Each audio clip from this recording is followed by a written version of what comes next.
President Trump called the opioid crisis a national shame on Thursday and declared a public health emergency to help fight the epidemic.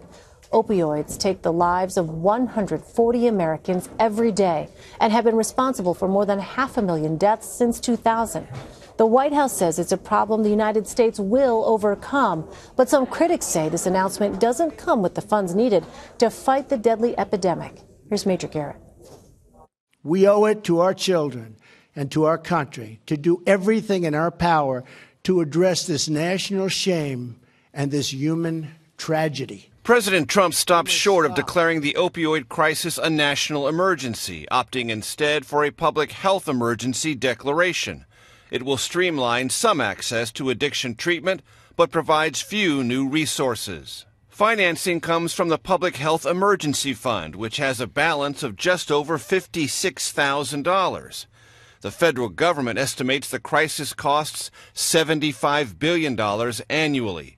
Nearly 12 million people misused opioids last year. And I'm saying officially right now, it is an emergency. It's a national emergency. In August and again this month, the president said he would declare a national opioid emergency, which would have provided access to billions in federal funds. Without any additional resource allocation, I think it really doesn't make a difference what we call it. Michael Botticelli, drug czar under President Obama, said today's announcement did not go far enough. It's largely rhetoric and very shallow in terms of really taking major actions against the epidemic.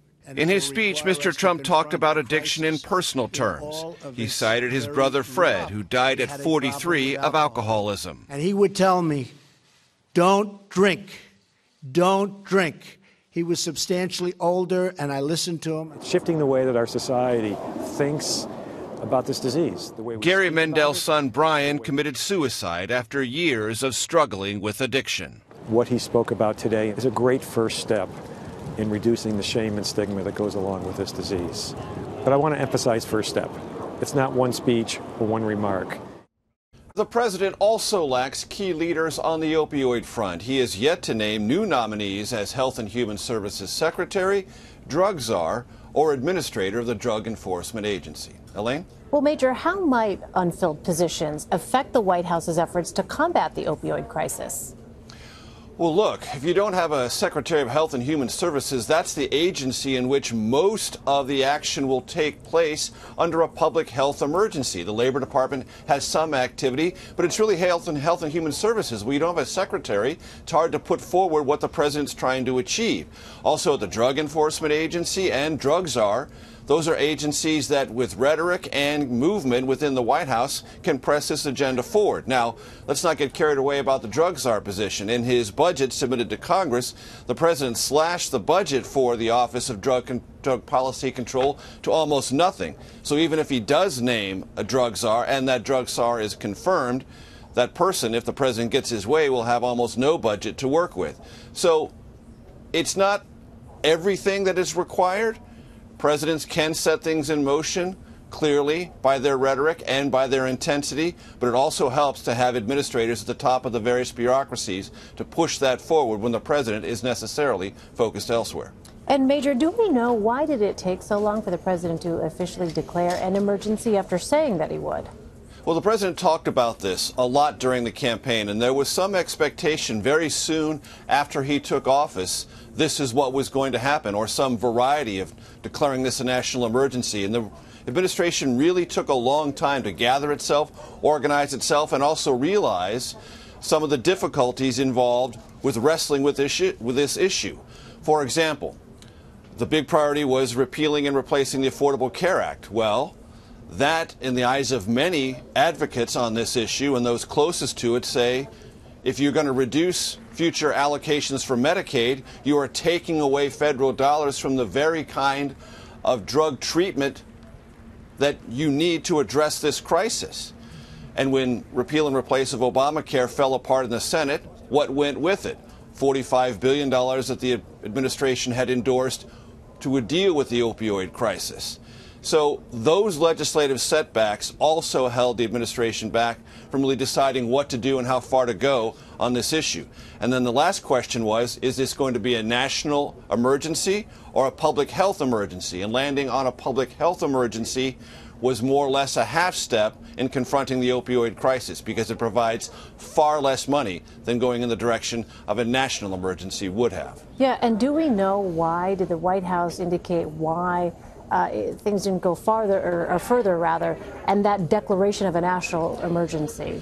Well, a national emergency would be unusual for a public health problem such as the opioid crisis. To be quite honest, Elaine, both declarations would be unusual for this, because a public health emergency and a national emergency under federal law envision two things: short-term intervention and specific congressional allocations to deal with something that is unexpected and not expected to last for a very long time. Well, the opioid crisis, slow in building, it certainly grew exponentially in a surprising way, but everyone has known it's been around for a good long while. And more importantly, Elaine, every person who deals with this issue with any seriousness knows it's not going to go away anytime soon. The other issue is, when do you declare it over? Just as a quick example, in 2009, that was the last time a national public health emergency was declared. It was to combat swine flu. Well, when the infection rate went down quite a bit, you could declare it over. When is the opioid crisis over? Right. When there's half as many addictions, when there is a quarter as many, a third as many? That's a very significant question to try to answer if you're going to declare it one thing or another. And the administration wrestled with that as well. Major, also on Thursday, the House approved the Senate's budget, paving the way for tax reform. Right before that vote, President Trump tweeted, quote, "Do not underestimate the unity within the Republican Party." How confident is the White House that it can get Republican lawmakers on board for tax reform, even with these recent feuds between the president and a few top Republicans? Well, the White House is talking a very good game, and it really has no other choice. And to be fair to the White House and congressional Republicans, on this question of procedure, passing a Senate budget resolution, there has been unity. And they've worked that through much more rapidly than they would have predicted 2 or 3 weeks ago. That's on the plus side. On the downside, I'm picking up from various sources within the House Republican Conference a budding war over some very serious details of this emerging tax bill. One, is there going to be a fourth tax bracket? Ideologically and philosophically, many hardcore conservatives are dead set against that, but some Republicans are pushing for that. On the other side, those philosophical hardcore conservatives want to have high tax states with high state and local income taxes to have that deduction eliminated. They want the revenue, and they also want to penalize what they perceive to be recklessly spendthrift high tax states, typically blue states. Well, as you might well imagine, the Republicans from those states don't want to see that deduction eliminated and have to explain that to their constituents. These are two areas, and they're not the only two areas, where I'm beginning to pick up some real emerging and potential fisticuffs on the nitty-gritty details of this bill, which is supposed to emerge early next week. And once that happens, then we'll know how well-placed this early White House confidence about getting tax reform done by the end of this year actually is. All right, complicated landscape. Major Garrett at the White House for us. Major, thanks so much. Sure.